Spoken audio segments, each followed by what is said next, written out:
Okay, Deviate Nitro 2 from Puma is simply one of the most underrated running shoes we have today. Let me explain. At this price point, a dual density midsole with a carbon plate in it, with one of the best running outsoles you will find on any running shoe, we just have to talk about it. Let's talk about it.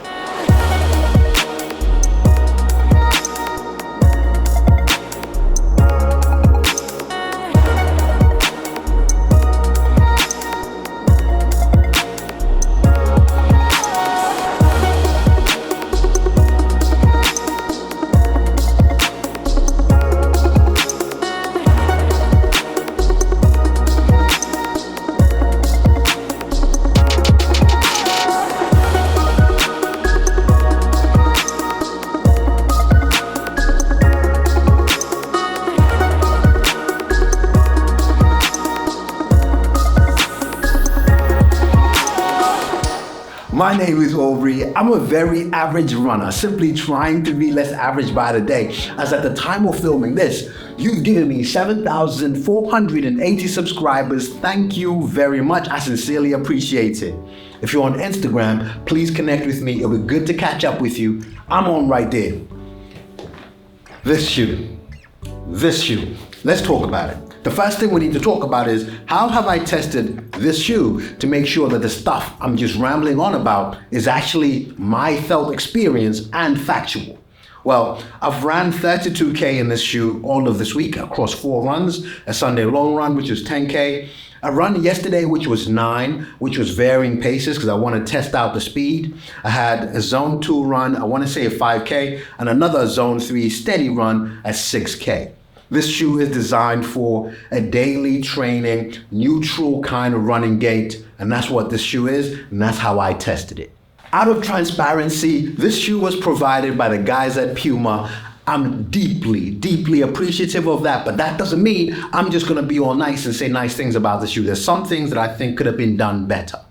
With that said, let's start talking about the shoe from the top, working our way down, starting with the heel. Now, with this shoe having speed and performance capability, the heel and the lockdown becomes a necessary feature. The heel provides you with structure. I like the branding aesthetically, but the structure that you see at the back there is met very well with the padding inside there. So when you're kind of toeing off and you're giving it all you can in terms of speed, you get a good lockdown. I certainly didn't have any problems. Maybe other people have. I didn't. Let's talk about the tongue. When you look at the tongue, in the inside you can see it's gusseted. Bang, bang, bang. Well done, Puma. I like this about that. I also like the fact that actually when you look at the top of the tongue where you've got the logo and the Deviate wording, it's well padded. That's intentional because when you tie down the laces, especially when you're doing fast, speedy workouts, when you're toeing off, that can pressure down on the top of your foot and can be painful or at the very minimum uncomfortable. They've thought about that and that's good. Another intentional touch is the top of the tongue having that U-shaped cutout that allows the top of your ankle a little bit of flexing space. Another comfort feature. Well done, Puma. Lacing system. Thank you, Puma, for keeping it simple. You added holes to the upper, you reinforced those holes, and you got good laces. We're done here. It works. It just simply works. In terms of lacing systems, I like it when brands show innovation. Yes, I do. But innovation can't come at the expense of resilience and longevity in a shoe. These kind of considerations are exactly what we need. And for me personally, I appreciate that. Well done on the lacing system. The upper. Now here is where I said, I'm not just gonna talk nice things because the shoe's been gifted.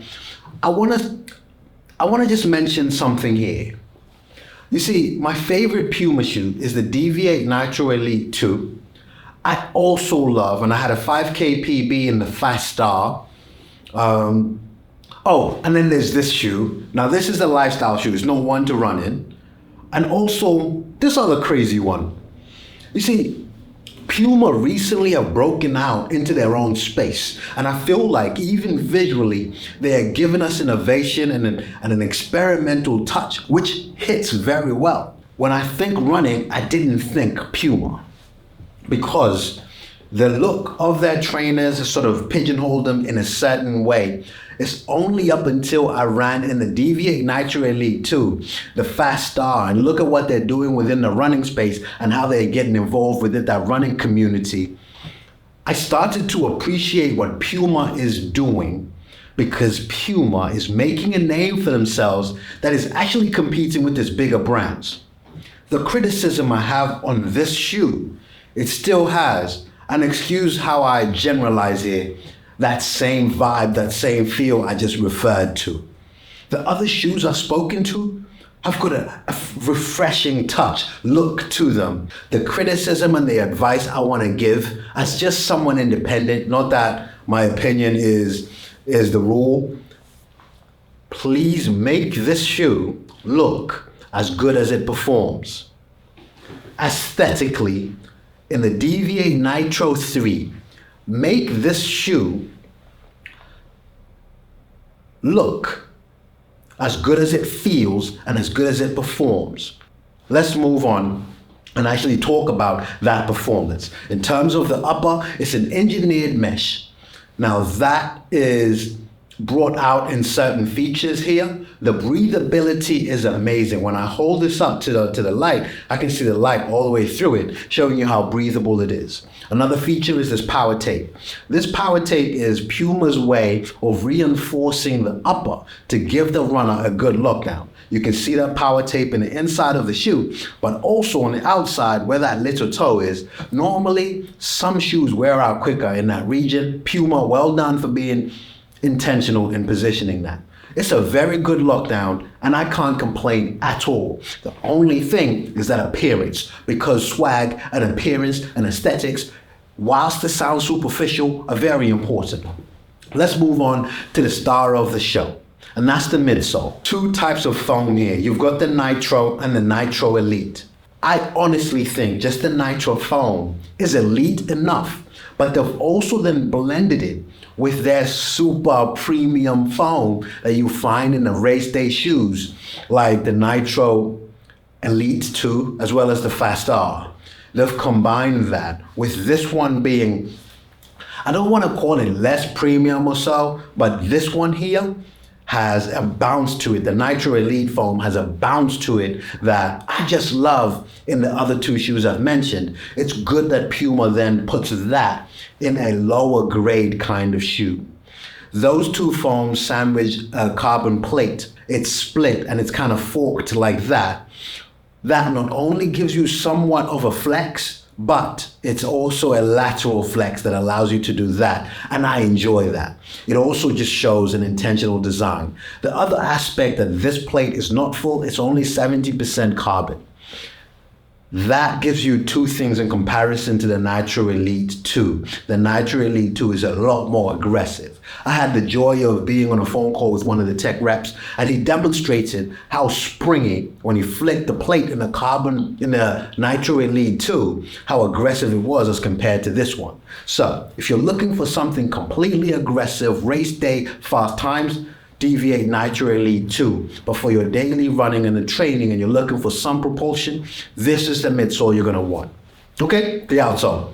This is simply the best in class. I don't care what you wanna say. If you feel differently, it's fine. Put in the comment below what you think is a better outsole across brands. I don't know. Next, I'm gonna be looking for car tires made by Puma because they're gonna perform Continental. And what's that other one? Michelin. The outsole in the running shoe will try to do two things. Provide the runner with grip. Now, you're gonna see from this footage, I ran in challenging conditions, but you know what? There is a trust I have in this grip that it's not gonna let me down because it just works. And the coverage, I can see parts of that nitro foam being exposed here, but when you look at the depth of that outsole, there is no chance that's gonna get impacted. Tesco test. This is where they lost me. Would I wear this shoe doing other things apart from running? And I genuinely feel Puma need to look at redesigning this bad boy for its aesthetics. Who is this shoe for and should you buy it? If you're a new runner and you want to experiment and try and see the feeling of running in a carbon plated shoe and you don't need a mortgage for it, this will be that bad boy.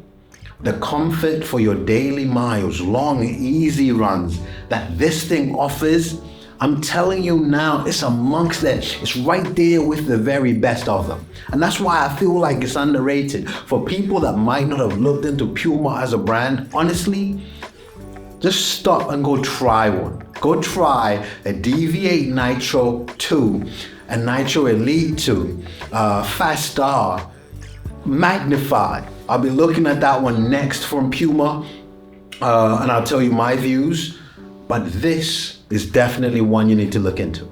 So look, if you want to check out my Deviate Nitro Elite 2 review, it'll be over here. And if you also want to see when I broke my 5K PB in the Fast Star, it's going to be over here.